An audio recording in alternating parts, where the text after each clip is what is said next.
আমি আপনাদের সাথে যে রেসিপিটা শেয়ার করব সেটা একটা সিম্পল সালাদ রেসিপি, কিন্তু অনেক বেশি হেল্পফুল ওয়েট লস জার্নিতে। আমি নিজেও অনেক উপকৃত হয়েছি, এই জন্য আপনাদের সাথে শেয়ার করছি। একটা শসা কিউব করে কেটে নিয়েছি, ধনিয়া পাতা দিচ্ছি 2টা টুকরা করে, একটা কাঁচামরিচ আর একটা পেঁয়াজ টুকরা করে দিয়ে দিয়েছি। আর এখন খুব অল্প করে দিয়ে দিব পিঙ্ক সল্ট। এখানে বিট লবণও ব্যবহার করা যেতে পারে। আর খুব অল্প পরিমাণে দিব সরিষার তেল। আর আরও কিছু উপকরণ দিব, 2-1টা আর কি।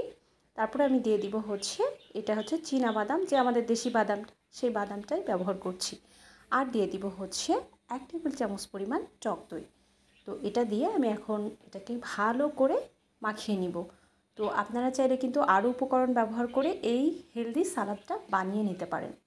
তো এটা শুধু যে স্বাস্থ্যের ওয়েট লস জার্নির জন্যই, স্বাস্থ্যের জন্য উপকারী এরকম না, এটা মেহমানদারিতেও কিন্তু অনেকেই পছন্দ করে। স্বাস্থ্য সচেতন যারা মেহমান কিংবা এমনি পরিবারের অন্যান্য সদস্য থাকে তাদের জন্যও হেল্পফুল হবে আশা করি।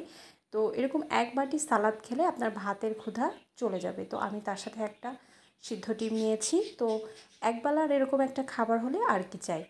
Thanks for watching. আল্লাহ হাফেজ।